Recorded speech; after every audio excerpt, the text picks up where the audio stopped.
And this is Samir, the King in Black.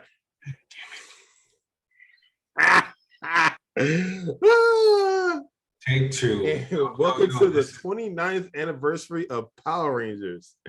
That part, I was going to say it, but because I'm the Power Ranger guy.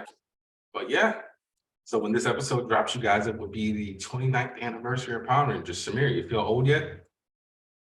No, I'm endless. Is it the 29th anniversary? Just double check it. I don't think it's the 30th. All right, so Power Rangers debuted August 28th, 1993. Oof. Yeah, you sure you don't feel old yet? I am endless. Yeah, 29 years, man. You want dream. All right. So, while we're talking about it, favorite Power Rangers moment. Favorite Power Rangers moment. Favorite. Okay, Lightspeed Rescue. Lightspeed Rescue. Is that that was the one they were cops, right? SPD was when they were cops. Lightspeed Rescue was like they were like paramedics. Okay, you're right. No. Okay, so I'm thinking SPD. Okay, Power Rangers SPD. That was the one with the guys who have green hair in the jewel. Wait, what? Yeah, this guy, one of the guys on the team had green hair and he had a jewel. I don't recall that. It was they were time travel. No, it was time. That was Time Force then. Time Force. That's right. This was Time Force. Okay, so this was the one where they had to replace their Red Ranger with a guy from that particular time. So everyone else in the team was from the future except the Red Ranger in that series. And when they gave him the Morphin, he didn't know how to do anything, right? He was just in the suit. Oh my God, he's trying to catch up. And the villain of the week shot a bunch of rays at the team, and everyone just started dodging bullets except him. That was the first time I saw Power Rangers dodge bullets. Pretty cool. Oh, that being, I gotta rewatch Time Force. The issue is now they put it on YouTube. They pulled it all off of Netflix. The whole series? Yeah, all the Power Rangers up to the Nickelodeon stuff is on YouTube. This is great! Did you find him? Yeah, but he's worthless. Then we've got to do it on our own. Let's go. The party's over! Time Force! You're under arrest, Rancic. Oh, bravo, young lady. After what happened to your friend, I am impressed that you had the courage to follow me.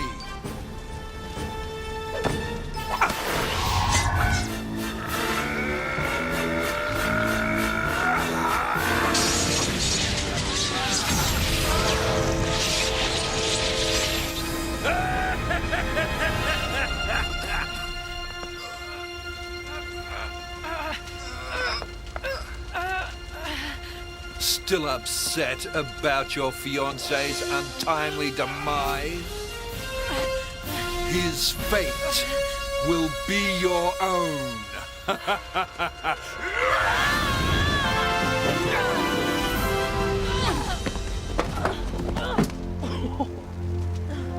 So is it too late to help?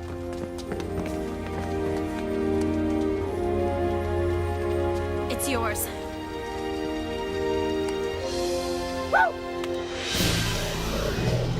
DNA confirmed. Daddy? Didn't you already get rid of him? I destroyed you once, and I will destroy you again. What is he talking about? Doesn't concern you. Ready? Ready! Time for Time Force! Time Force!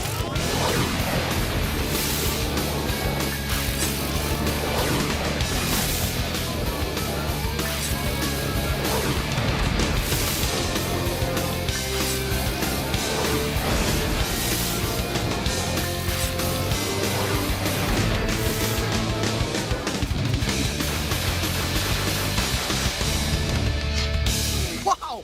You were telling me the truth! Amazing! Awesome! Yeah! Let's do it. Like I'm on Turbo right now with your favorite character, Justin. Honestly, my favorite character. Sarcasm. You hate Justin. I just thought he was dumb. You hate the concept of a child becoming a full-size adult when he morphs. They should just kept him young.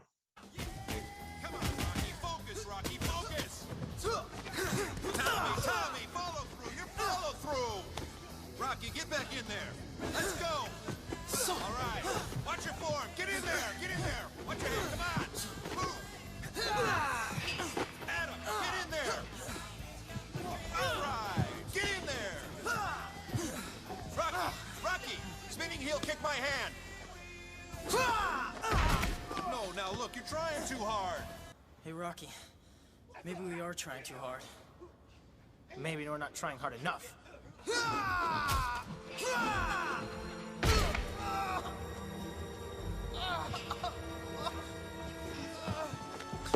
Don't move. Oh, my back! Can we get some help? It's gonna be all right. Just relax. Man, I'm so stupid. You're okay, man. Just calm down. Don't worry. Help is on his way. Hey man, they wrote Rocky out. Maybe one day, we'll get enough clout where Rocky, they did my boy dirty. Yo, he's like, come on, guys. He didn't even hit nobody. He just he flew out the ring on his own. I'm gonna put the clip Like, yo. in the video because it really doesn't make sense because it may have been the first time I met Jason David Frank. I went on a Power Ranger rewatch. So I watched the first 5 seasons of Mighty Morphin, and pretty much up till Turbo to the point where I got to the movie. Hence the reason why I'm not done with the show, because that was already like 100 something episodes. And he did a kick in just the editing on that part. You would think someone threw him out of the ring. It made no sense. It's like, yo, Rocky, we love you, man. We just need you not to be on the show anymore. I'm actually gonna I'm gonna try to shoot Steve Cardenas a tweet or a DM or something, and maybe he'll be nice enough to join us for like 5-10 minutes. Fingers crossed. Yeah, maybe he just explain why they did him dirty like that. Hey, it was the 90s. He could have did like Austin St. John, Tui Trank, and Walter Jones and just walked off set to never return. Yeah. Which is crazy to me because they've talked about it, and like nauseam. Well, 2 out of the 3 that are still alive made to rest in peace. But they got no problems going to cons and milking it. Well, I mean, if you got some downtime and you between work days, just hop on one weekend, just go out there, grab some con money, you done, you good. One weekend, bro. I follow Walter Jones on Twitter. If he ain't posting, TikToks or something, he's at a con. I mean, what does he do? What's his main gig right now? I don't think he has like a main gig per se. He just might do the con circuit. Some people do that. Okay. Like Karen Ashley, who played Aisha, she was doing radio for a while, but she just does cons now. And her and Nikita Reese, the chick who played Tanya, and Zio and Turbo, remember she replaced Aisha. They actually do Ranger Stop cons. So like they started their own. They got the Ranger Stop and Pop and Stop, Ranger Stop and Pop cons, where they actually get people to come in, stuff like that. So it's actually their convention that they do in collaboration with Ranger Stop, which I'm planning on going to this year. I already requested the time off. I just haven't bought my ticket. And I got to hit up one of my friends to see if I can crash on the couch in Old Town. But one of them got dogs, so I don't know. Like I said, she moved like a while ago. I don't know if she got a 2-bedroom or what. So fingers crossed. Hopefully, I ain't sleeping in my car. All right. It wouldn't be the worst thing. Wait, sleeping in my car? Yeah. I guess. Okay. Oh, my favorite moment. Well, considering the fact that I watch Power Rangers on and off, especially like when it's around the time of like, those milestone anniversaries, I kind of have like maybe like 5. So first one I'm going to go with Power Rangers in Space. the last episode when Astronomer was about to take over the Earth and the Rangers revealed themselves to the public for the first time. And Bulk and Skull was like, those losers in the Power Rangers? You remember that one? Yeah. Bulk and Skull. Those characters make me sad. They actually have a lot more depth if you read the Boom comic. Like, Skull had a girlfriend and it turned out she was an Altarian. So that was a little bit awkward. And there's actually, I think it was for like issue 50 or something of the book. Like they did like a bunch of short stories where the Power Rangers were kidnapped and Zordon was so desperate, he made them Rangers for a day. But then they wiped their memories of it. So if you ever see someone in a purple or an orange Power Ranger suit, that's supposed to be Bulk and Skull from the comics. They're like a warthog and something else. I can't remember what it was now. But yeah, that's a little fun fact. Forever Red, obviously, because I think that was like the 10th or 15th. Yeah, that was cool. And it was a surprise that Austin St. John came back because, you know, obviously him and Jason David beef that we will never like get the true source of. Well, what are we waiting for? Let's do it, guys. Morphin time! Rhinosaurus! Mighty Morphin Power Ranger! Morphin time!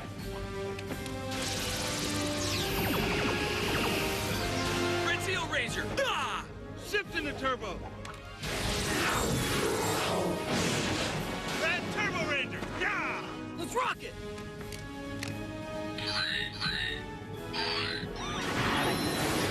Red Space Ranger! Go! Galactic! Go! Galactic! Blade Speed! Rescue!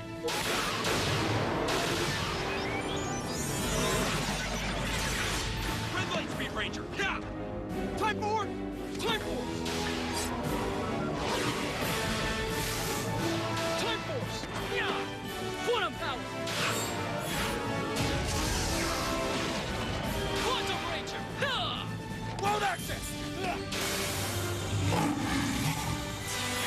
Red Wall Force Ranger! Red Alien Ranger! Yeah! All right, guys, let's do it!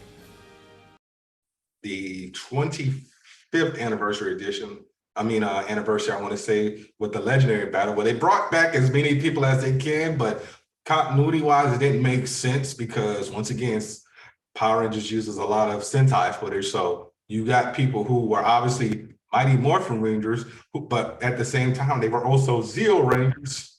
So it's like, what are we doing here?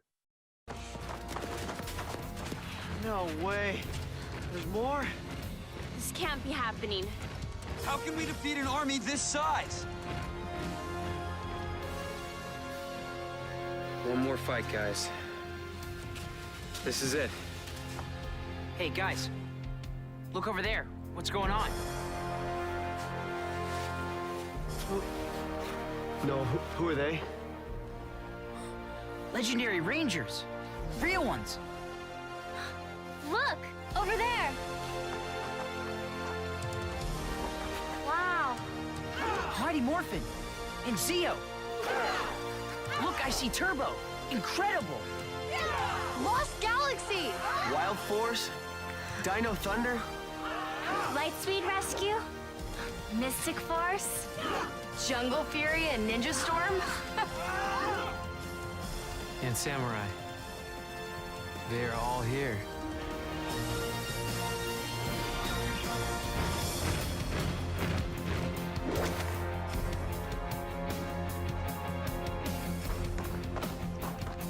Here they come.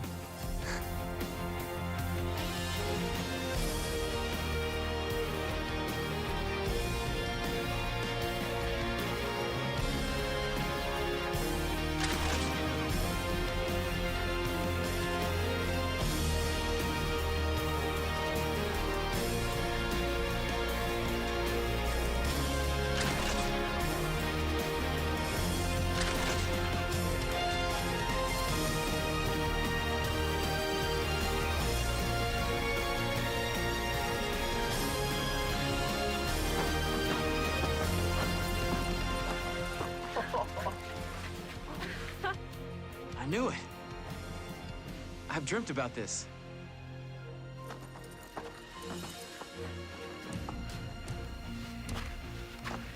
Hey, guys. Tommy! You don't have to do it alone this time. We're here to fight by your side. You've more than lived up to the legacy we've left for you. We're all very proud of you. Thank you. It's an honor to meet you. Ah, the honor's all ours. Why don't you take the lead? Ready, guys?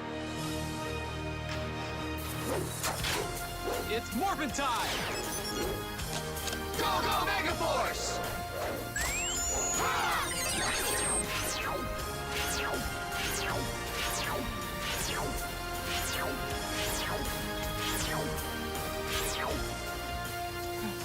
I love being a Power Ranger.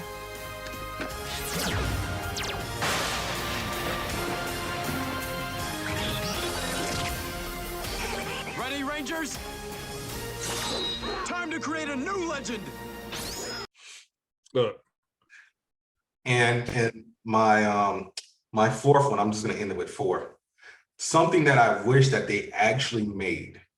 It was one episode where they started to like take elements from the comic. So they actually brought the whole morphing grid into it. So it was like you know, Power Rangers from different universes, obviously. And Tommy had a master morpher. So the morpher that could make him morph into any iteration of Ranger he ever has been. So green, white, red Zeo, red Turbo, and Dino Thunder Black, obviously.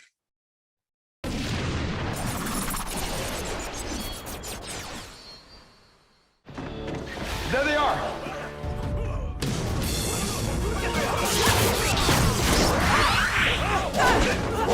Quick, blast the computers!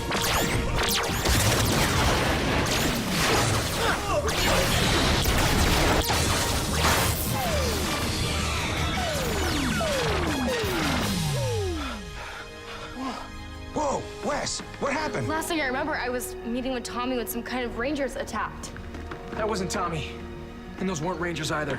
They're Lord Draven's robots. Draven? I was hoping I'd never hear that name again. It looks like he's giving the robots Ranger powers. Ranger powers will make his robots tough to beat.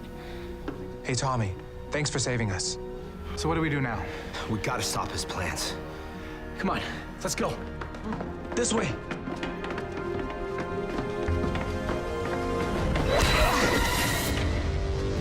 Who better to destroy the real Tommy Oliver than me? Take your best shot.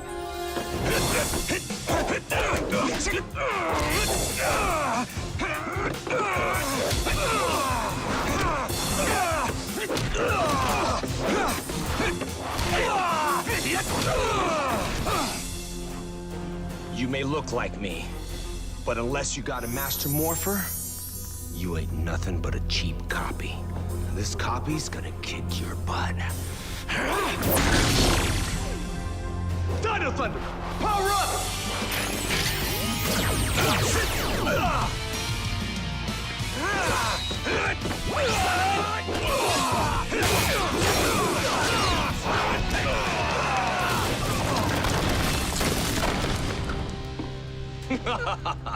You haven't been Dino Thunder Black for over a decade.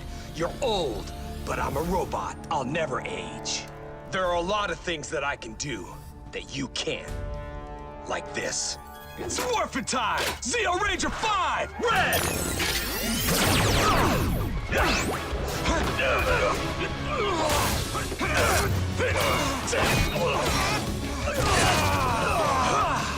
Your Zeo power can't defeat me! Tiger Zord! White Ranger power!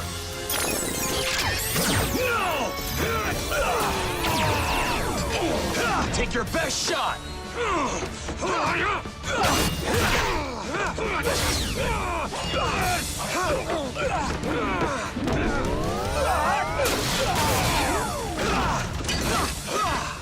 Dragon Sword! Green Ranger power! Time to finish you!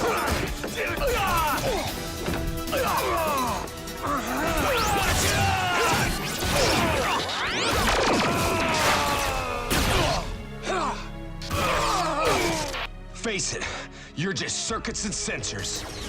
You're nothing like me. You have no heart.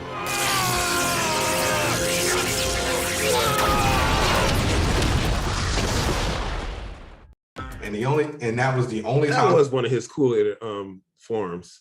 What, Dino Thunder Black? Yeah. Yeah. Still, you know me, White Tiger Zord all day. I would have that as a background, but they ain't got that. So let's go ahead and get into it. Something you're very excited about. Avatar is being re-released for like what, the fourth time in theaters with a Okay, so you talk trash, but I saw some stills and a side-by-side comparison between the stills from the original release. It looks like they upgraded it. They did some touch-ups. So it's not just a legit cash, it's a cash grab. Almost everything is a cash grab. I ain't gonna front. But the visuals do look touched up. I mean, yeah, I mean, and okay, here's that. So it's been pulled from Disney Plus. So yeah, that's green. Yeah, so that's so messed up. It's coming right back after the theater run. Once it's done with the theaters again, yeah, it's coming right back. And I hope it's a new version. I hope they put the new version up there. It's probably not going to be. It's just going to be. It needs to be the new version.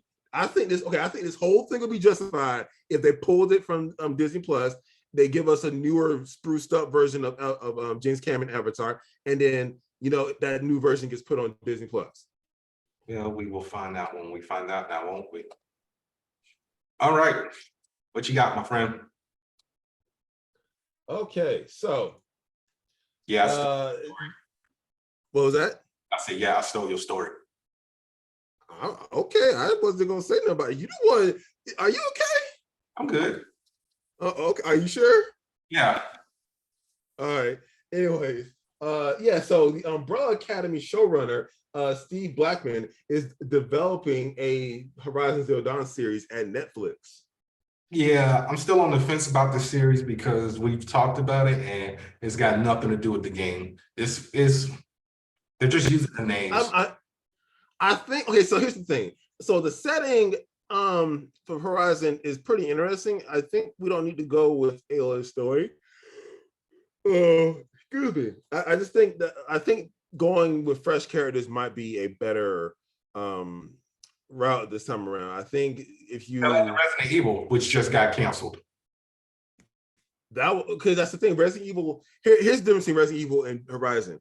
Resident Evil rests on its characters, in my opinion. It's what stands it out from other properties with zombies in it. Otherwise, you might as well just Watching Dead or Walking Dead. Not watching. Walking Dead.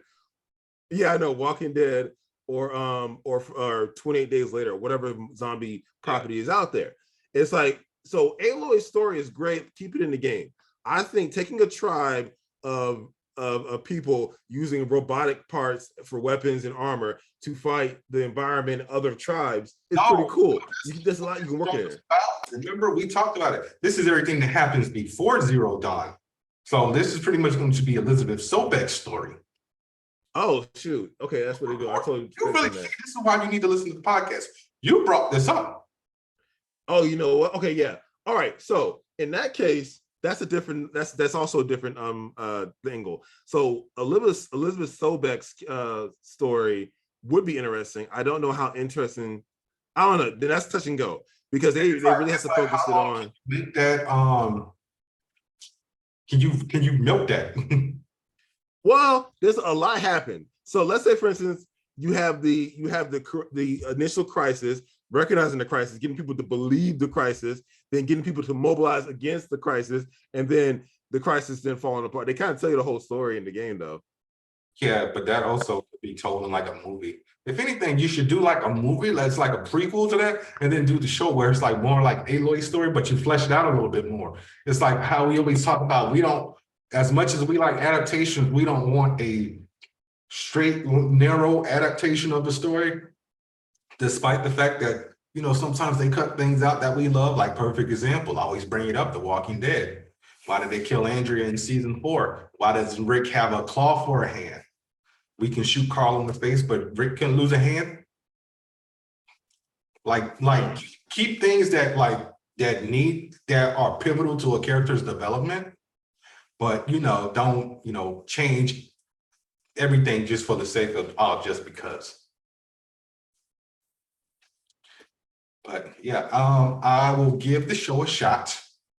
Hopefully, I don't back out of it like I did with Sandman.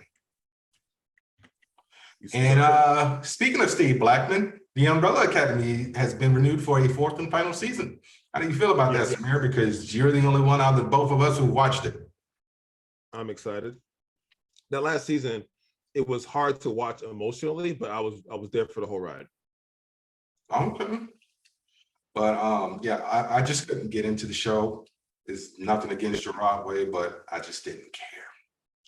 I didn't hate Gerard Way and you want him to die or something. No, because I read his a lot of his DC Young Animal stuff. I read Kate Carson Has a Cybernetic Eye. There was another one I read. I did not read the Ice Cream Man. That one was just a little bit too weird for me. Oh, I read his Doom Patrol run for a while. Oh, and that one was. Well, you know how I feel about Doom Patrol. Okay, once again, that's Jeff Johns screwing with you with the Doom Patrol. It was also on the TV show. He wrote that episode. I keep telling you, he wrote that episode of Titans. You can literally go on right now. Not even not also the TV show too. He wrote that. He might be an EP on that show because he's also an EP on Stargirl. I don't know. I don't watch the Doom Patrol. I couldn't get into it. That team is just very weird to me. So it's just like, really don't care about the Doom Patrol. Like the closest thing to that I give 2 craps about is the Fantastic Four. But so something that is happening to our listeners worldwide, with the exception of the US, Sony has decided to raise the price of the PlayStation 5 everywhere but US. So in Europe, the PlayStation 5 disc version will go up to 549 euros, so $50 more. Obviously, the digital edition will also go up $50 to 449. The UK, it will go up 479 pounds, so 30 pounds more. For the physical version, digital is obviously $30, 30 pounds more to 389. And they don't have the, okay, so these are all effective immediately. China, 4,299 yuan for physical, digital, 3,499 yuan. And the place down under, Australia, 799, I don't know what to call their money. I'm gonna just say dollars. So $50 increase for digital, and physical as well. Digital will be $649.95. Mexico, 14,999 pesos. So 1,000 pesos more for both physical and digital. Digital will be 12,499. What do they call money in Canada? Is it ducats? I feel like I made that up like a long time ago and it just stuck in my brain. So Canada will go up to $649.99, which is 20 pounds, ducats, whatever it is, more for both physical and digital. Digital will be $519.99. And in Japan, the price will go up on September 15th to 60,478 yen. And the digital version will be 49,478 yen. So also the money in Australia is called dollars, so it's Australian dollars. Okay. AUD. Okay. What about Canada? Probably I think that's just jacked up that they're doing that. It's like, yo, people. So okay, on another note of that. So what's funny is they got thrown on the bus for that by the other companies. Yeah. So when they came, and Xbox. Yeah, Xbox and Nintendo was like, yeah, we ain't doing that. That's Sony. We're not raising our prices. I don't know what you guys talking about. Yeah. So it just makes them look real bad. It really does. So I mean, we're already kind of getting screwed over because we're forced to get bundles. Like even if you don't want Horizon, that's all they have now is the Horizon bundle. So like, I'm glad that people are getting it, but stop screwing us over, Sony. I mean, you're screwing over. Yeah, for real. Also, it's called Canadian dollar. Okay, it's just Canadian dollar. Okay, cool. All right. I don't know where I got ducats from. I heard it in a movie and it just stuck in like the back of my brain. But so yeah, Power Rangers League. I meant to bring this up. It's coming to a close. They announced that we are getting a Yellow Ranger morpher, which is basically the same morph as the original one that the Hasbro released. It comes with a little stand. The one that I complained about that it felt too cheap to justify its price, but it has a nice stand. It comes with all 5 coins. The Pink Ranger version is out now at GameStop. I actually just got that for somebody for their birthday. And the Yellow Ranger version is now available for pre-order. I'm still waiting for them to drop a Yellow Ranger helmet so I can get a Yellow Ranger suit. And they are also releasing the power daggers. Oh, yeah, they come with like a nice little stand. I'm gonna send you the link to them. Are they die cast? No, it's Hasbro. They're plastic. That, like I said, that's the only downside I have with Hasbro. Everything is just plastic. Can we get a little bit of metal in this? I get that, you know, you make toys, but still, come on, quit playing with me and just give me something with some type of metallic material so I don't feel like I'm being chipped. All right, so I'm sending it to you now. All right, there you go. Hopefully, you know, you don't have to sign in Instagram on your computer if you're not signing in, because they've been doing that crap a lot lately. It's like, oh, here's this link. Just show me the image. They look freaking cool. Yeah, they look cool. Like I said, they're just plastic and they do connect. So like they do become like a little a mini staff like in the show. And for those of you who are wondering why is Bernard going to get a Yellow Ranger suit, because in the Super Sentai series, the Yellow Ranger is a guy. Yeah, but no one over here is gonna know that. I'm gonna say, hey, do your Googles. Do your Googles. I would get a Pink Ranger suit. Minus the skirt, because in the comic, they the original 5, they ended up going to like this weird island and they ended up doing it messed up the grid. So like Zach was the Pink Ranger, Kimberly was, I want to say blue, Billy was black, Jason was yellow, and Trini was red. Did they look different, like their designs or anything like? No, it's the same designs. It's just like their morphing got Freaky Friday. I'm gonna see if I can find. Well, I remember Kimberly being like the only one with a skirt. Yeah, Kimberly was the only one with the skirt. Yeah, so she was a Blue Ranger. Does she look good with the blue and the skirt? Yeah. No, she still had on the skirt. I was kind of hoping I can't remember the name of the issue. I'll see if I can find it later and send it to you, but it was a very cool issue. But they recently did the toys for it, for Jason and Trini. All right, so okay, so I'm gonna run down some of the announcements on Gamescom that just passed. Okay. Tell us. Yeah. Did you watch anything? I saw a couple trailers. Like we obviously talked about the Lies of P before. Yeah, I sent it to you. Yeah, so we talked about Lies of P. They obviously showed a little bit more Callisto Protocol, but I meant to keep up with it, but I've just been going through a lot with, you know, everything with my situation that I can't talk about for legal purposes. Okay, so the Callisto Protocol, yeah, they showcased new gameplay. They also gave us a new gameplay trailer for Sonic Frontiers. This one actually. All right, well, this one actually makes the game look better. So it kind of, you know, before the one it was looking kind of trash. Now I'm like, okay, I can play that. They gave us a new trailer for Hogwarts Legacy. Looks pretty dope. Yeah, we're getting a look at the dark arts. Yeah, I'm definitely gonna be a dark wizard. Obviously, I'm gonna be a snooty Slytherin. Oh yeah, they gave us the villain lineup for Gotham Knights, including Harley Quinn, Mr. Freeze, and Clayface. Specifically, we haven't seen Harley Quinn and Clayface in this game, and they look freaking cool. Harley looks a little weird to me. Stop being. I disagree. All right, I think she looks dope, and I can't wait to play against her as a villain. Okay, well, that makes maybe get a DLC of her being an anti-hero. Stop it. Stop what? Stop what? You what? I just hate Harley Quinn more and more. So why do you hate Harley Quinn? She's like one of the best characters they made. I'm talking about the show. Actually, Aquaman I have a rant about Harley Quinn. Stop making Aquaman a joke. Everyone was a joke in that show. I saw the clip of what with the fish. Yeah. I'm like, really? Yeah, I don't know. Saltwater fish in a chlorine pool. Look, I honestly like the show. The writers, the showrunners definitely have have a extensive knowledge of all the backgrounds of the characters and where they come from.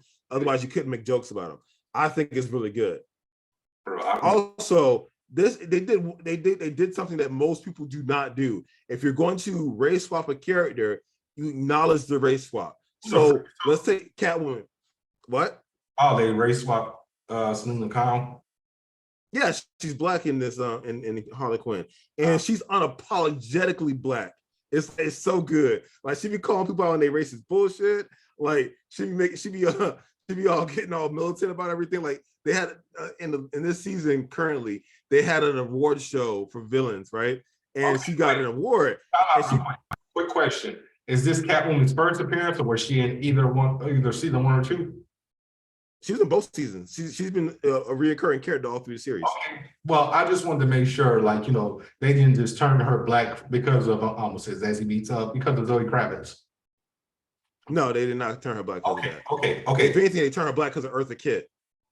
I know, but few people acknowledge that because Eartha Kitt was the first Catwoman. Then they switched her out with Julie Newmar. Yes. All right, but continue. Yes. Anyways, I digress. She's just unapologetically black, and she calls out everybody on their racist BS. Not to get off subject, so thank you for interrupting me, putting me off on subject. Anyways, Dune Awakening is a new open world survival MMO in the Dune universe. Looks pretty cool. They have a beta sign up, so you can check out on that. Dead Island 2 has a gameplay trailer. I'm not excited about Dead Island. I never really liked that property, but whatever. It looked good, but it's first person, so nah. Don't be that. Don't be. Anyways, a bunch notable mentions. Lords of the Fallen. They gave us a quick cinematic for that. What? That a remake? Lords of the Fallen? Yeah, I could have sworn there was a game out already that was called Lords of the Fallen that came out on the PS4. Like it was like one of the first. Yeah. It's a sequel to a not very good Souls-like, but this is Lords of the Fallen 2 technically. Okay, so they just didn't put a 2 on it. I guess, yeah.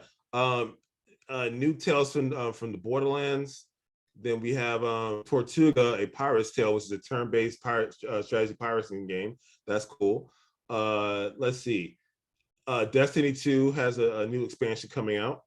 Goat Simulator 3. They're getting a sequel for that one. I can't believe the simulators are a real thing. Yeah, they gave a huge gameplay / trailer dump for Liza P. So that looked really cool.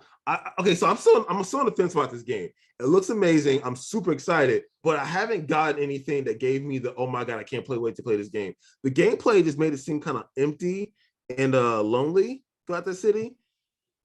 Yeah, I remember that from the first trailer. And I think but the story trailer looked pretty cool, so I'm gonna definitely keep my eye on it. Yeah. Let's see a bunch of other games. I'll skip over those. Okay, so they gave us this new game that came out called Where the Winds Meet the World. Really weird title. Looks pretty cool. It's an open world action RPG with martial arts, so that looks pretty dope. We did get some more footage for Forspoken. Yes, we did. I'm just about to get to that. They gave us like a 10-minute trailer, gameplay trailer for that game, and the game looks amazing. The traversal looks really good. It's still one of the standouts. The visuals look pretty cool. Very cutting edge on the texturing and the graphics. Elephant in the room. The dialogue. Oh, what? Oh no, you were still talking about Forspoken. Yeah, the dialogue and it looks a little janky on the dialogue and the voice acting. I don't know. Hopefully they will. So we have to wait and see. hopefully, look, the game just got to be halfway decent for me to want to play it at this point. But I hope it's going to be. I hope it's exceptional. Or maybe that's the only thing wrong with it. Just a couple of lines, and the rest of the performance is great. But right now, the part they showed us, it looked a little janky. So, Killer Clowns from Outer Space. You plan on getting it? Need another survival horror game? I mean, wait, what from outer space? Killer Clowns from Outer Space, the movie. They turned it into a survival horror like Dead by Daylight or that. Well, I'm kind of getting sick and tired of these Dead by Daylight clones or Friday the 13th. I don't remember which one came first, but Dead by Daylight is obviously the most popular because that's what Evil Dead is, more or less. We got that stupid Dragon Ball Z game that just came out, The Breakers. It's like, really, who wants to play a survivor the horror with Dragon Ball Z game with Oolong and Random Civilian 3 in the Dragon Ball Z universe? Somebody might. What's up with your sound? What do you mean? Oh, you sounded like sounded like your mic was muffled or something like that. You sounded far away for a quick second. But yeah. So, well, I mean, your connection's been dropping in and out for a while now. Maybe it's your connection. I don't know. I just restarted my router. I guess I really got to get a new router or something. But yeah, so I've been saying. But yours does that too. But mine don't do that. I got a good router. Bro, go and listen to some of the episodes. Your signal like kind of pings in and out. It did it a second ago, but that's neither here nor there. But yeah. Wow. Stop the cap. Hey, DJ, you know what to do in the group chat. So yeah, Killer Clowns from Outer Space is a 3 versus 7 multiplayer game. So I guess 3 clowns and 7 people, or the other way around. One game that really caught my eye was Where Winds Meet. I think it's done by Team Ninja, right? I don't remember. I'm on IG. I think okay. I might be mixing up 2 different games at once. Let me see. Hang on. They said this one is basically an ambitious letter to Ghost of Tsushima, set in medieval China, vast world RPG. Yeah, that's done by. I think this is done by. Hang on. Everstone. It's Everstone Games. Oh, okay. I mean, because there was another game that was done by. Because this makes me want to hop back on Ghost of Tsushima. My only issue with that is I did not get a free upgrade, so I might just buy the PS5 edition. I'll wait for it to hit PC. It's not on PC yet? No, it's coming though, eventually. All right. They're slowly putting their IP on PC. I know. I gotta replace Spider-Man anyways. Why? So you be on Headstone? Yes. And among other things. Still can't. It's called owning the actual game and having free choice to do whatever you want. Whatever. Are you gonna get the DualSense Edge? You know what? I heard about it. I'm not sure. Yeah, I'm not sure if it's worth the purchase yet. Yeah, so this is PlayStation's premium controller, which is their version of the Xbox Elite Edge. It looks kind of like a regular DualSense, but it's does it drift? Does it drift? Your controllers drift? The Xbox Elite controllers drift. Joy-Cons drift. The DualSense 5, whatever, the DualSense control standard controller drifts. Like mine don't drift. Basic. They drift with play. Eventually, it depends on what kind of games you play. Some of them you won't notice, but there's some games that you notice drift on.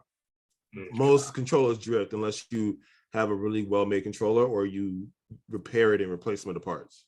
I just take care of my stuff. Like I'm still using like 2 of the Joy-Cons that I got when I got my first Switch.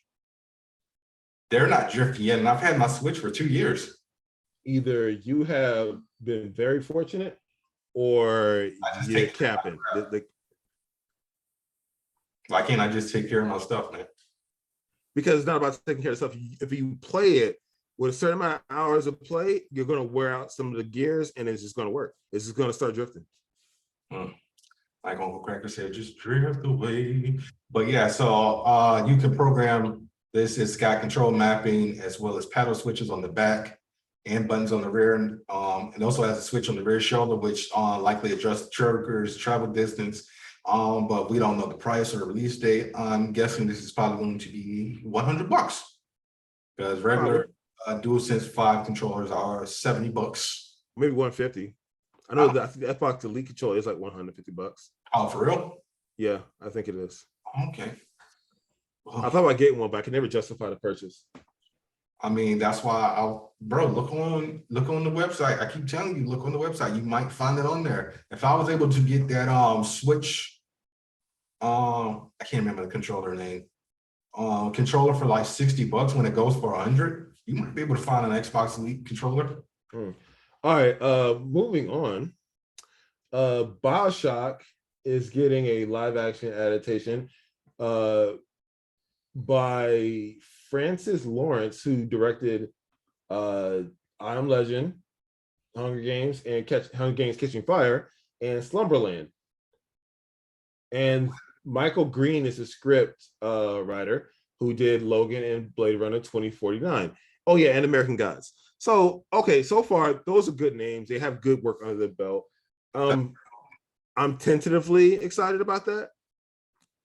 I'm not, but then again, I don't give two craps about BioShock. I think you can get a little excited about BioShock. It has a good setting. Why would you? I mean, what's your deal? Like, I get you didn't care for the games, but the show might be really good. Might be right up your alley. It might be. Is this a show or a movie? It's a film. It's a live action film. So feature film. So it's a feature film. Give it a chance. Stop being so goddamn negative. I'll take it into consideration. Fine. Whatever. Be that way. Your turn. I'll take it into consideration. All right. So this is just a little blurb. Warner Brothers sucks. I can just turn this into a whole story. So yeah, Warner Brothers Discovery sucks. For starters, they canceled Batman the Caped Crusader. I was kind of looking forward to this. This was the show that was supposed to be done by J.J. Abrams and Bruce Timm. We all know. Yeah, Bruce Timm. You know how I feel about him.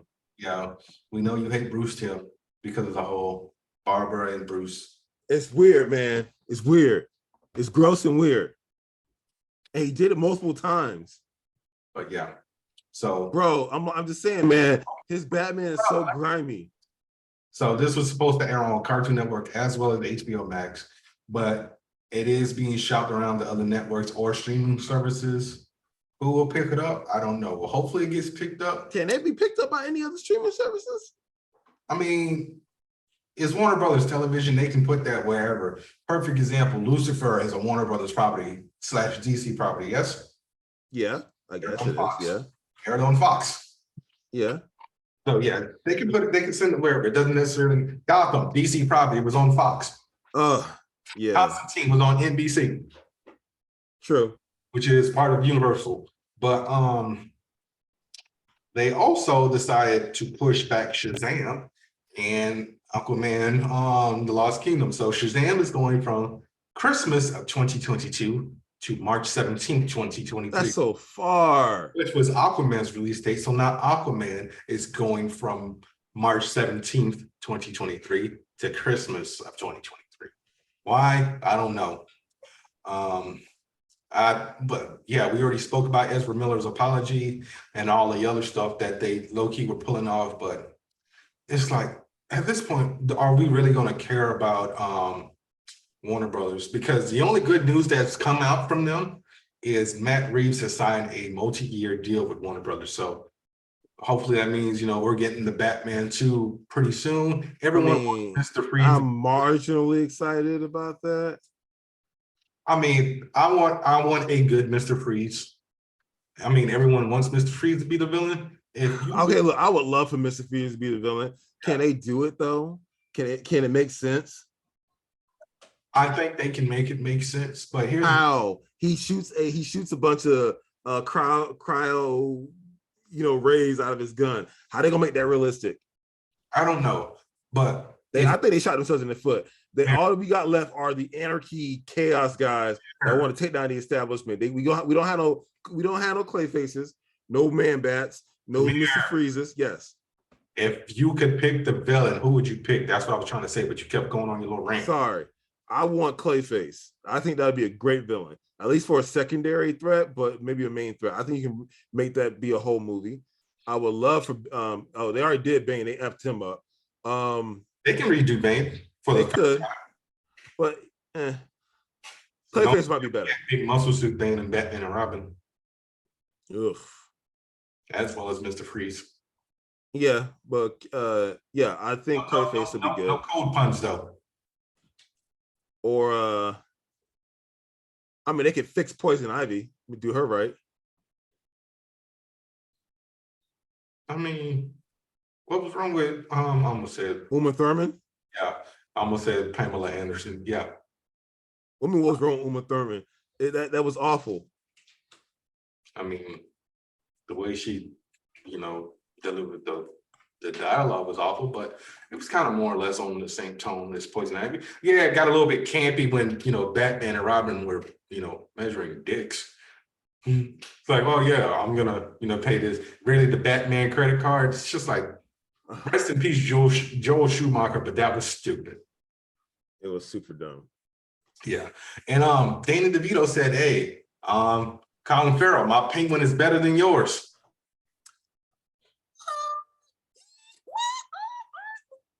They were both good in different ways. I just think that Warner Brothers screwed over Tim Burton by making him make the Penguin a little bit more comedic with the remote control Batmobile. Other than that, Danny DeVito's Penguin was straight up kind of terrifying. And he was but did he need to eat fish and live in the sewer? Yeah, that needed to cut that. That was the whole character. More or less. And also the like, what was up with that? He was a deformed child.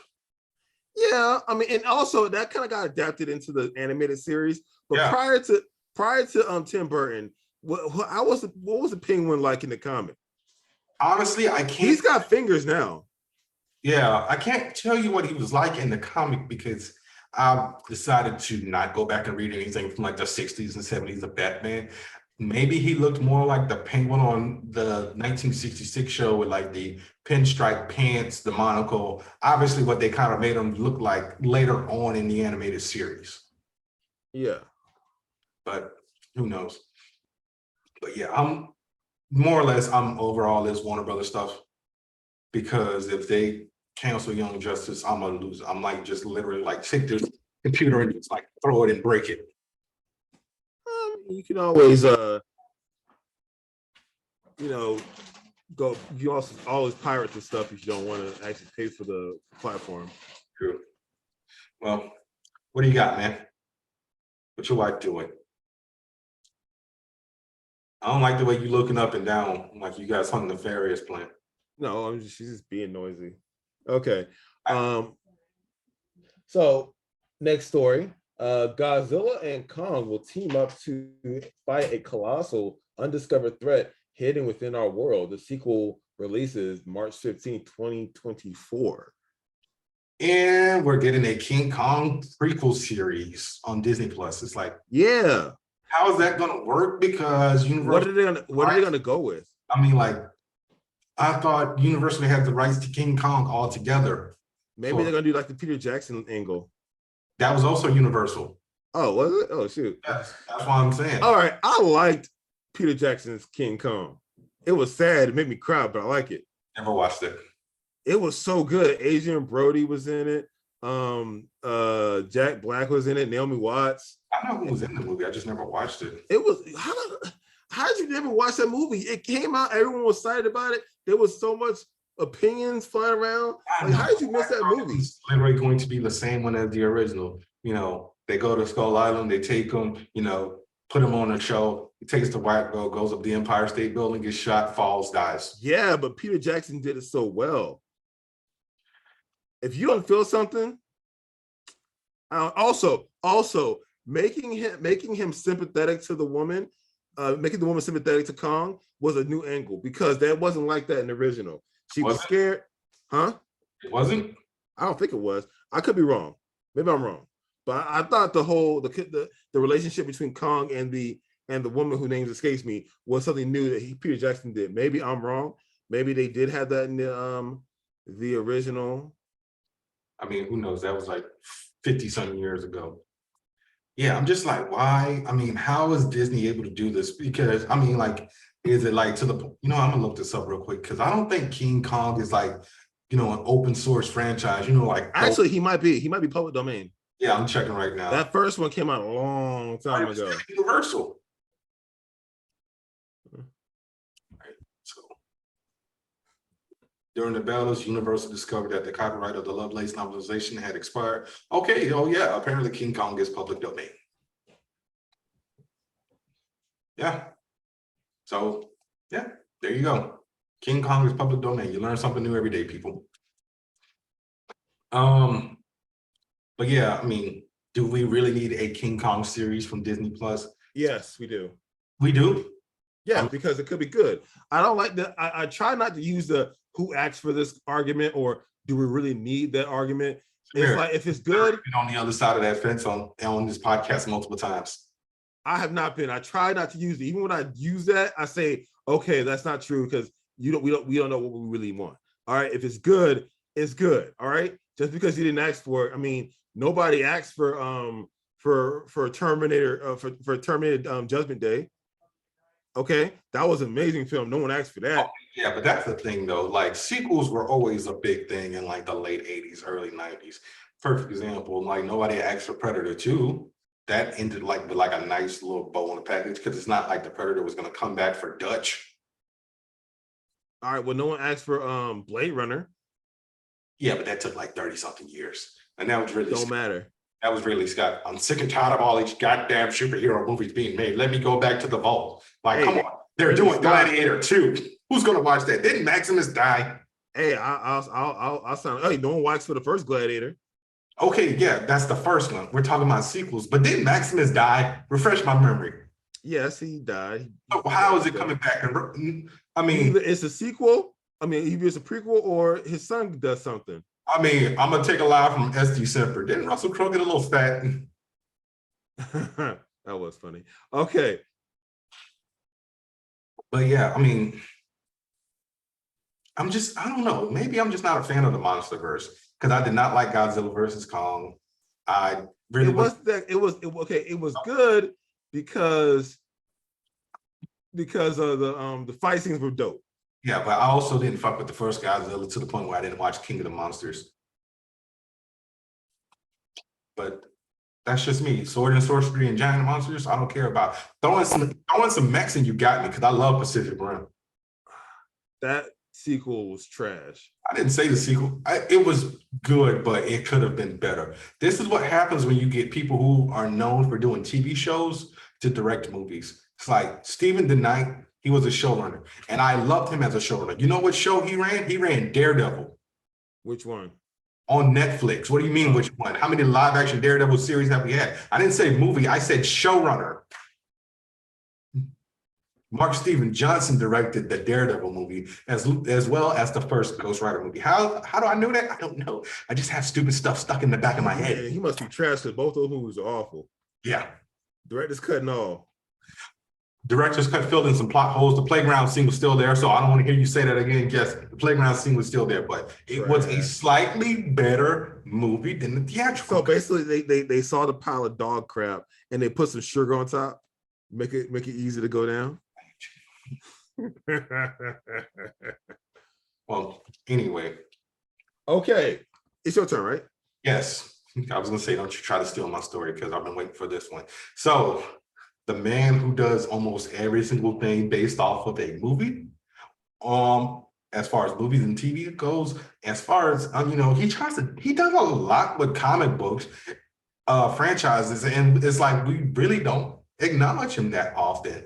Jeffrey Dean Morgan has joined the cast of The Boys for season 4. Yeah, yes. I mean, who is he playing? We don't know because this is what his like 8th thing based around comic book franchises. He did The Boys, He was in he was in Batman v Superman. He was in The Walking Dead. Who was he in Batman v Superman? It was Thomas Wayne. Oh snap! Yeah. You know, I'm gonna go to his filmography real quick. But yeah, man. I mean, but also the thing with Jeffrey Dean Morgan is he usually likes to die in TV shows. So I was like surprised that he's still around and Walking Dead.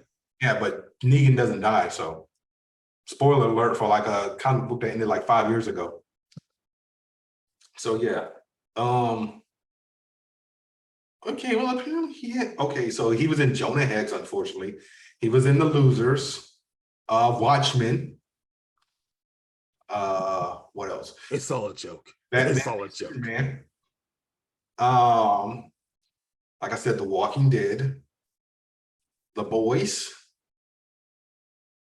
So that's 6 right there. That's 6.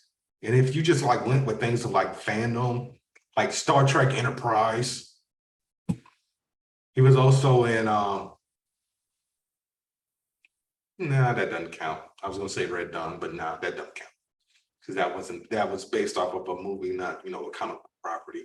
But yeah, so 6 things this man has done as far as like comic book or things of that nature. So we must protect Jeffrey Dean Morgan at all costs. So, I mean, I downloaded all of The Boys. I hadn't read it yet, so I'm gonna read through that and hopefully I can try to, figure out who he's playing before they announce it. But yeah, and they just started production for season 4. Like everybody's like throwing up middle fingers, like, okay, we're back. Oh yeah, that's right. But yeah, I can't wait to see what's going on because the guy who plays Frenchie, for some reason, his hair is painted. His hair's dyed silver. Yeah. What you got, my friend? All right, a couple of things. So speaking of another season starting filming, Echo wrapped filming. Yeah. So that's great. Excited about that. And House of the Dragon has been renewed for season 2 already. Yo, let me get into that. Now I'm not going to do a full review. We'll maybe do a full season review or something towards the end. And the way he means him, because I don't fuck with dragons and stuff like that. Yeah, Bernard doesn't think dragons are cool. I don't know. That's him. I don't think they're cool. I like dragons. It's just they're so cool, man. I just didn't rock with Game of Thrones, bro. I watched the whole first season. You know this. I've said this multiple times in my life and on the podcast. I watched the whole first season because somebody gave it to me as a gift. It's fine. Some people think high priced Wagyu beef tastes better well done. And that's a universal mistake. But hey, you're entitled to your shitty opinion. You know what? This ain't for me. Samir, you can have this. And you sold it. I did. What was I saying? Oh yeah, so series is great. Now I have a complicated relationship with this property. Yeah, I don't like George R.R. Martin. I think he's a hack. I think he needs to hurry up and finish his books and stop being lazy, stop writing on other projects, stop doing other things, finish your goddamn job. But House of the Dragon is pretty dope. I'm excited, and I'm now back to doing lore dumps and fan conspiracies and just other stuff. I got the sickness again, and I'm not happy about it, but the show's amazing. So there's that. It's really good. The cast is great so far. I already got favorite characters. I'm already, it's really good. I can gush about this show all day. It's so freaking good. I mean, you only watched one episode. It was really good. It was that first episode was chef's kiss. Okay, wow, that's something we haven't heard you say in a while. Whatever. Post that. All right, are we gonna do the review for Orphan or? Yeah, so let's go ahead and get into our review of Orphan First Kill. I'm gonna do something I haven't done in a while. Spoiler alert, people, if you have not watched Orphan First Kill or episode 2 of She-Hulk, may you turn off the podcast now, and we will see you whenever you watch those. So, Orphan First Kill is okay. Wait, no, let me get to the clip notes and everything first. Oh my God, go ahead. Yeah, Orphan First Kill is a sequel to the 2009 movie starring Isabel Fuhrman I mean, has she done anything else besides those two movies? huh?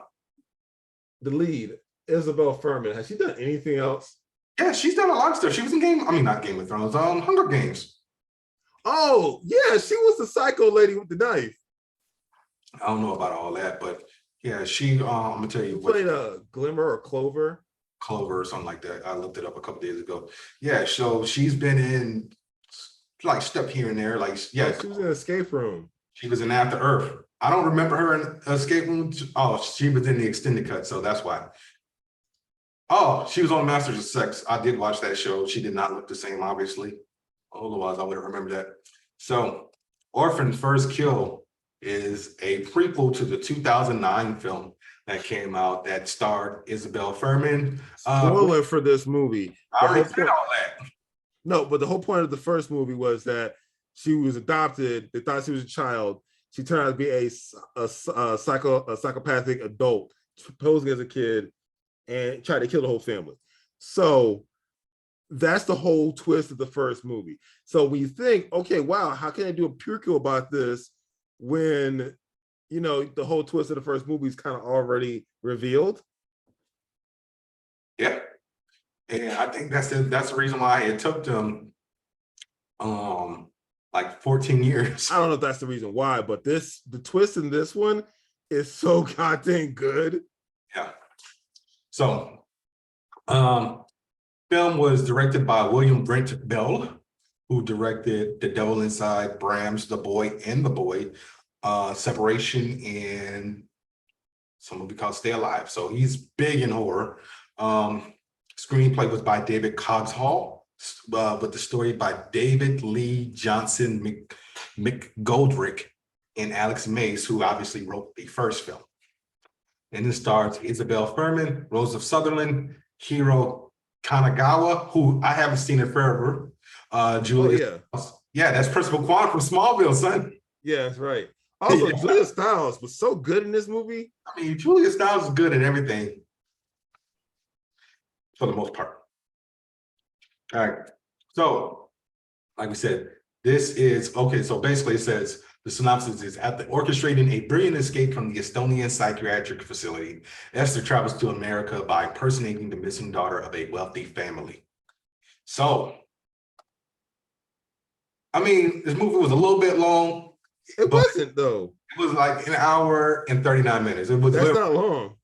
Yeah, but this felt long as hell. Like the first It did not feel long. I looked up in the whole the first one was actually longer. Which more was than half the movie was done. I was watching with my wife, and more than half the movie was done after we. I'm sorry, I'm thinking of the first one. The first one was the one that was 2 hours long. So, yeah, so this one was an hour and a half, so it hit the sweet spot. I don't think an hour and a half is a sweet spot. I don't mind a 2-hour movie. Sometimes I prefer it as long as the movie's well paced. What you want is a well paced movie, regardless of the length. Like it was like slow for like, okay, so we started up high. But that's what's the beauty of this movie. So you're not only wondering, oh my God, are they going to find this lady out? Oh my God, what is she going to do next? I'm talking about before they even did all that. I'm talking about like when we opened the movie with the lady who's going for the job. Like that didn't take that long. That was like for the first 15 minutes. I know, that's what I'm saying. But then like it kind of like plateaued for me. I don't think it ratcheted up for me. So basically, after she killed the lady and went to America, after all that, because you're thinking, oh my God, how is she going to keep this charade up?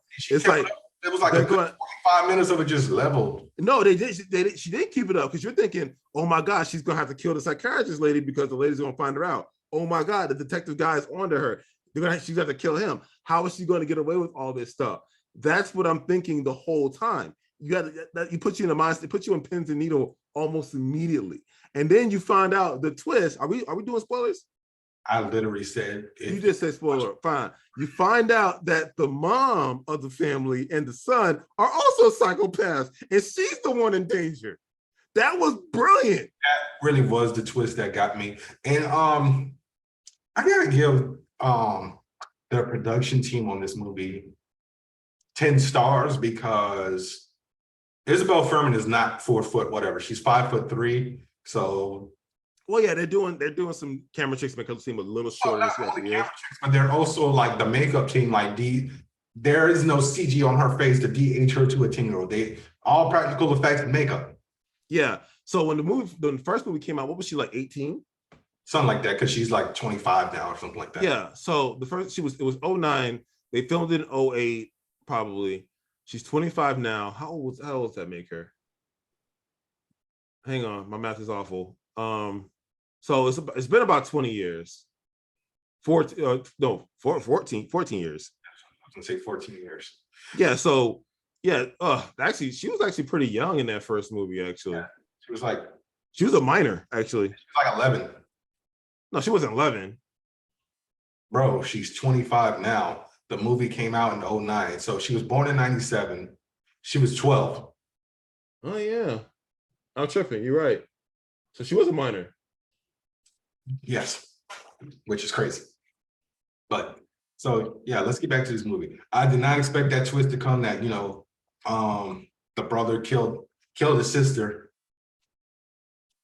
And okay, another brilliant thing about this movie, you're actually at one point rooting for Esther.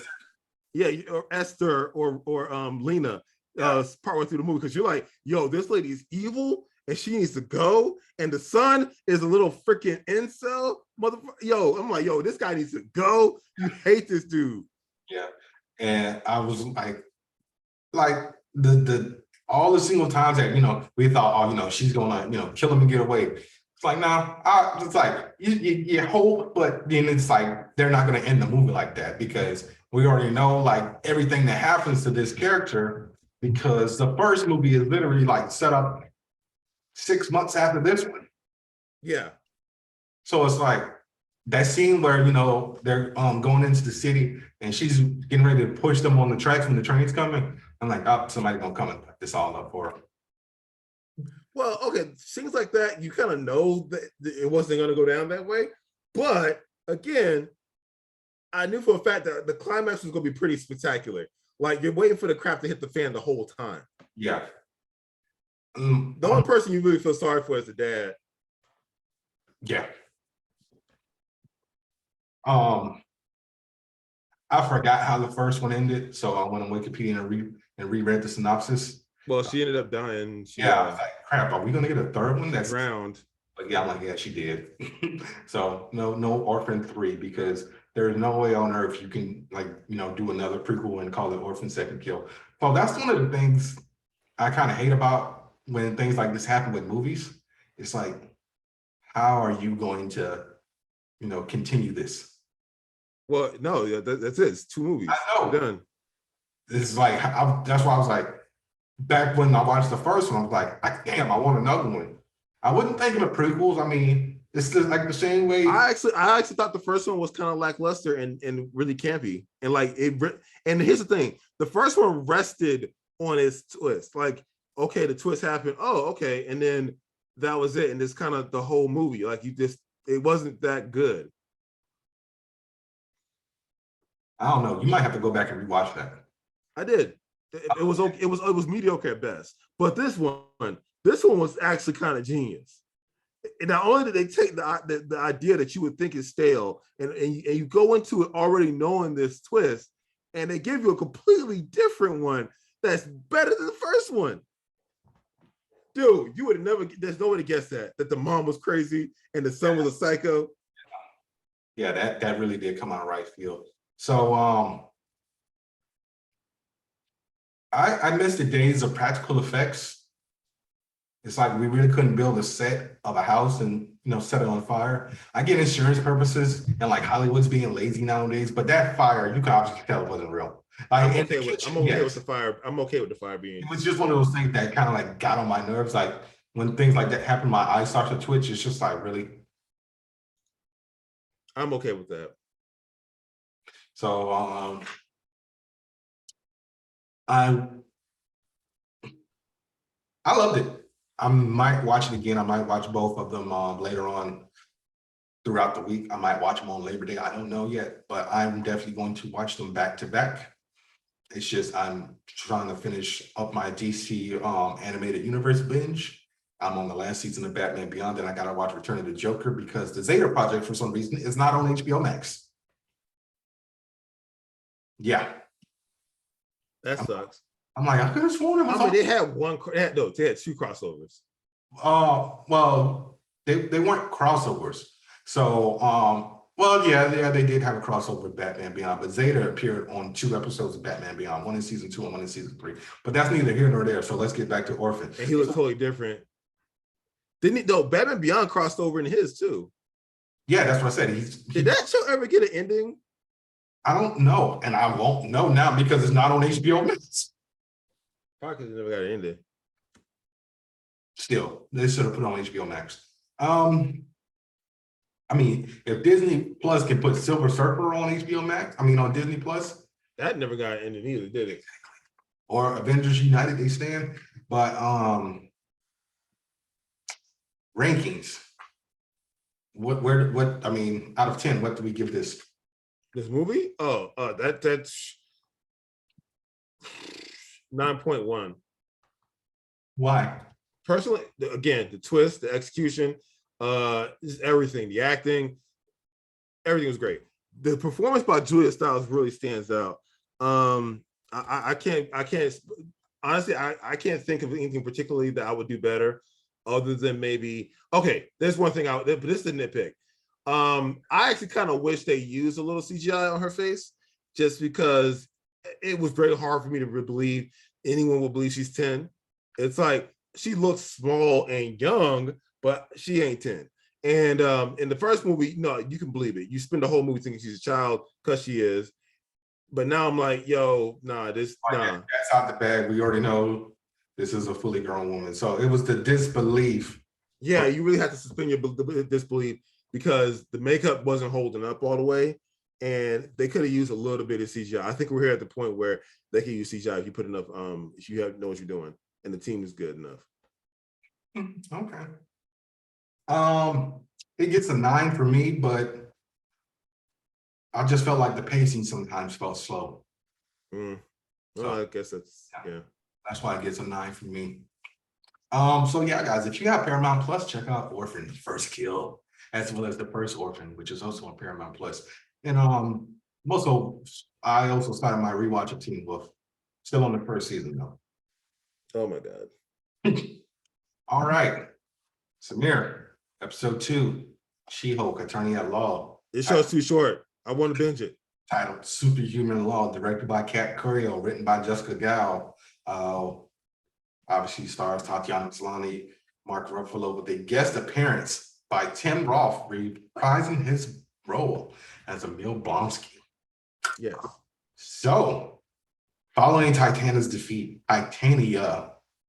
Jennifer Walters gains reputation as the new superhero named She-Hulk, despite her disliking it, and is fired due to her court case being a mistrial by the opponent of Goodman, Lieber, Kurbitz, and Holloway, aka GLK&H. And after failed attempts to find new work, Walters attends a family dinner and is later offered a job by Holden Holloway to work as the head of GLK&H's Superhuman Law Division as the She-Hulk. And she learned that her first case is to represent Emil Blonsky for his parole. She initially refused due to a conflict of interest because go back to 2008 Incredible Hulk, where he tried to kill her cousin. And so, yeah, she goes and he's like, it wasn't my fault. I was, hired by your government to do this. And I felt sympathy for him. I mean, I saw the full story. It wasn't just the government. It was him too. But yeah, so she called Bruce to get his opinion on it, and he was like, "We cool." So I'm probably gonna be gone for a while. I got some stuff to work out, and good luck. So she took the case, and basically all the footage from the underground fights from Shang-Chi got leaked. So now we know why Wong is in this show. Thoughts? I mean, okay, again. Phase 1, son. Again, this yeah, that's seriously Phase 1. Oh, this episode post-credit scene.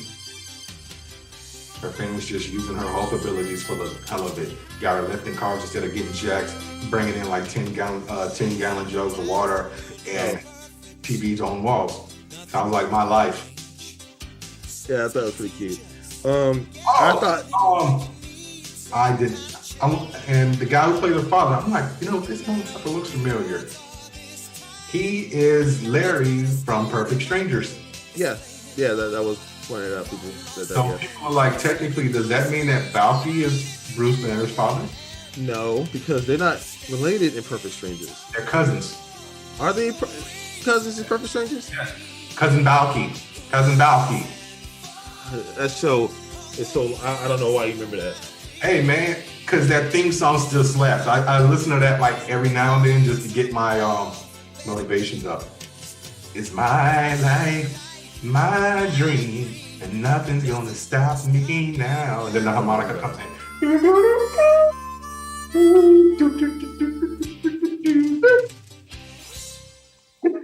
Shut up. Okay, don't look at me like that. I love Perfect Strangers. We need a reboot of that or a remake. But we need to have the slapping theme music again. But yeah, so thoughts. Okay, well, again, this I feel this show has. I wish this episode. I get they want to go the whole sitcom route.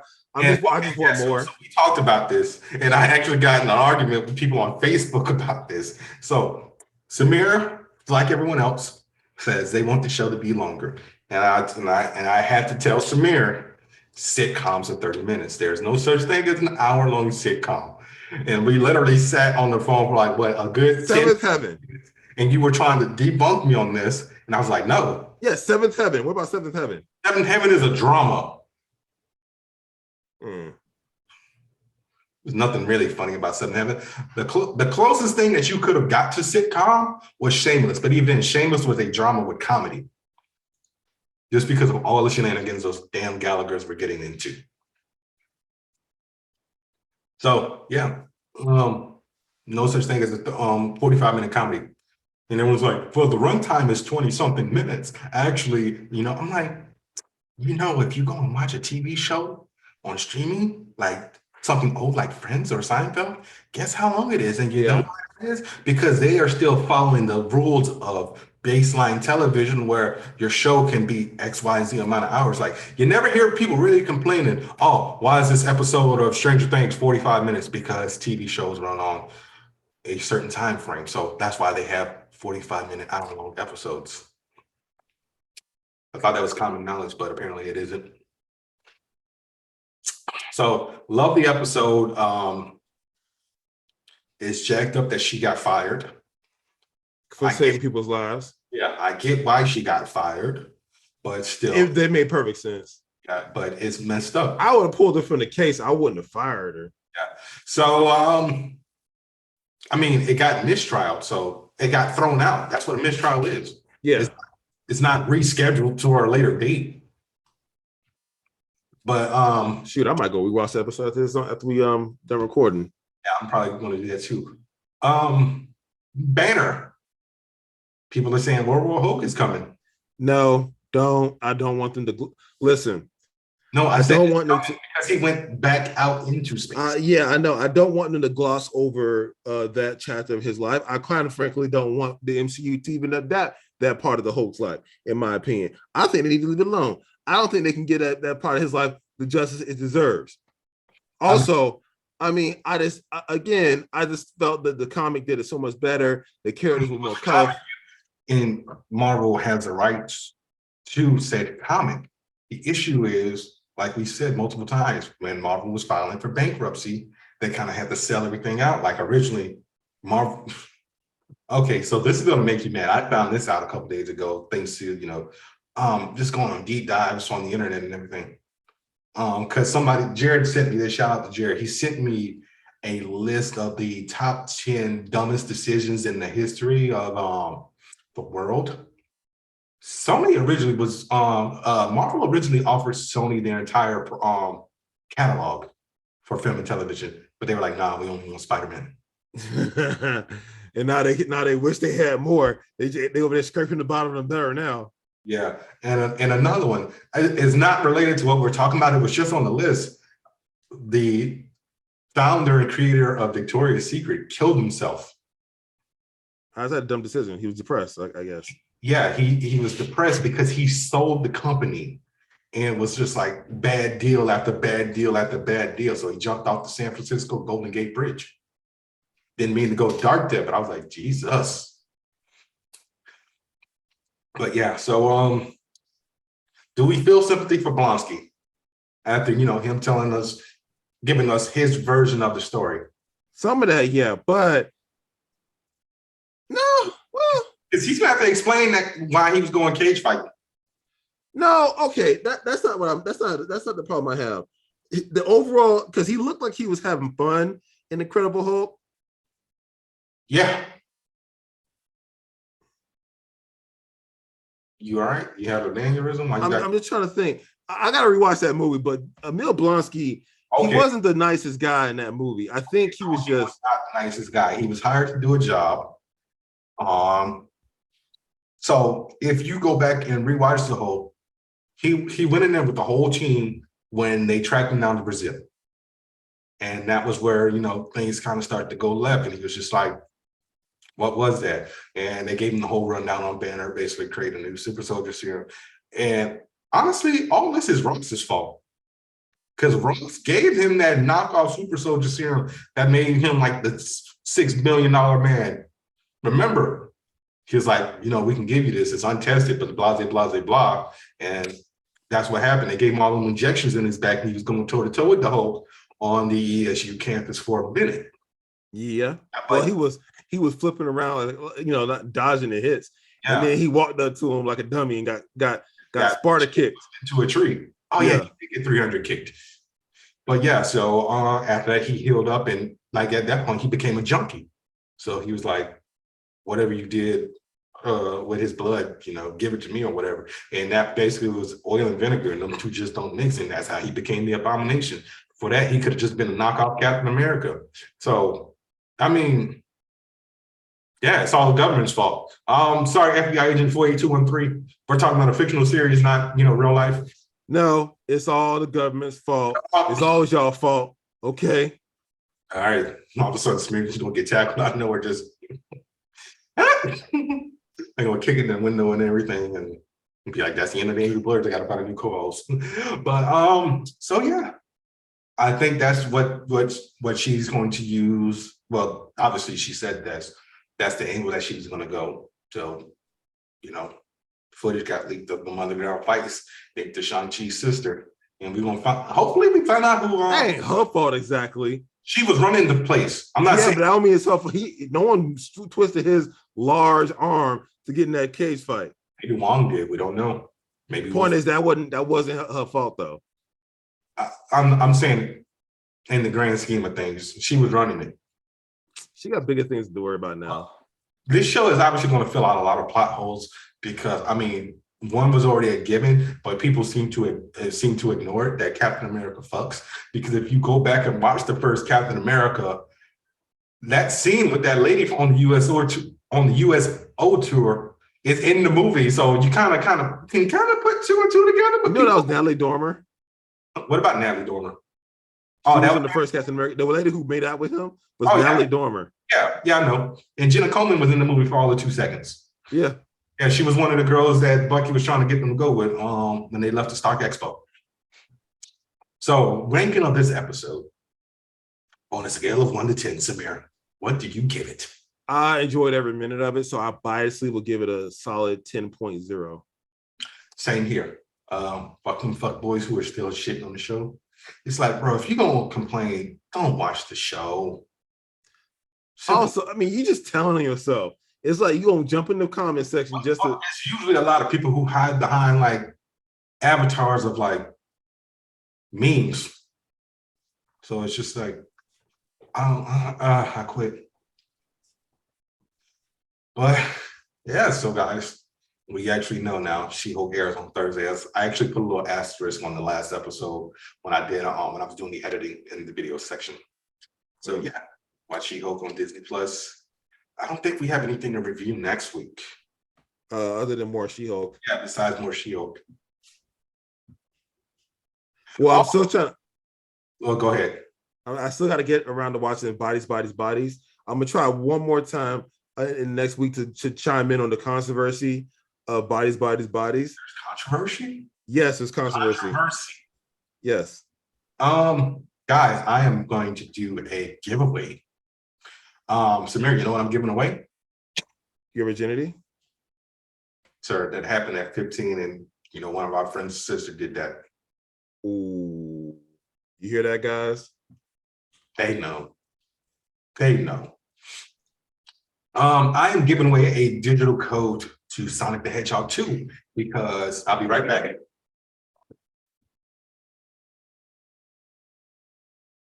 You just gonna lead the stream?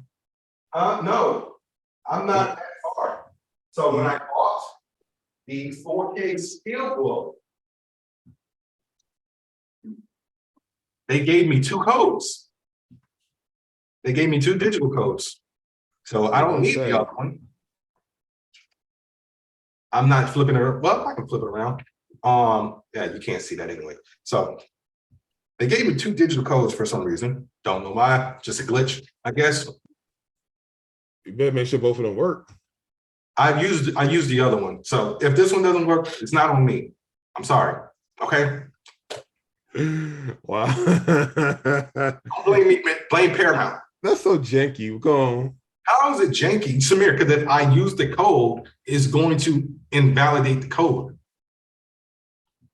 So basically, it's a catch-22. No, because a catch-22, you lose either way. It's a 50-50 shot. You either got a chance for the code to work or not.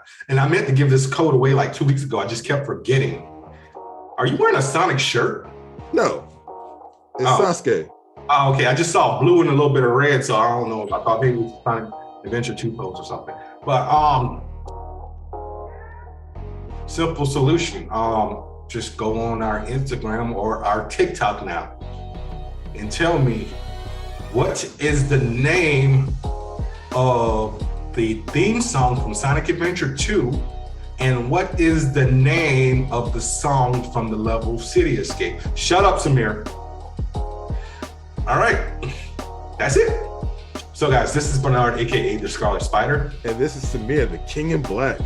And that was another episode of the Angry Birds podcast. Join us next time for another whirlwind adventure from Samir and Bernard. Why are we trying to add extra stuff? Wait, that's not extra. You've never said that before. I can say it now. It's a free country. 104th episode, 103rd episode. First, you're like, oh, let's just randomly throw in nicknames and not even talking about it like before we start. It's like, oh yeah, let's do nicknames now. That's cool, right? And now you just throw in adventures and shit. Anyway, guys, be sure to rate, review, subscribe. Follow us on YouTube, Instagram, and now TikTok.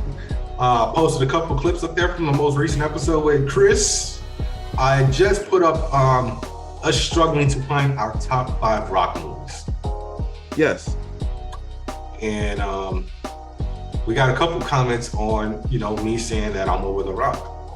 And I don't know. I mean, maybe Dwayne Douglas Johnson might say something if it hits enough views. Just watch it, share it. I don't know why he would, but yeah. I mean, he might come on here. Maybe call you jabroni. He might come on here and defend call you a jabroni. No. Say it doesn't matter if you think The Rock is amazing. He's the most electrifying man. He's going the whole spiel and laying into you. I will pay good money to see that. I mean, just defend why you play the same character in every single movie. He don't got to. All he got to do is get on camera and say, "If you smell," and do the whole thing. That's all he got to do. He got my money. You couldn't do that. Nah, it was so electrifying, man. He got so much charisma. All right. Anyways. We'll see you guys next week. Like I said, follow us on all the socials. Samir, tell the people bye. All right, may the force be with you, people, and see you next week. Deuces. I was kind of hoping to fade off the camera, but you're not. You just look ridiculous. It is what it is. Peace.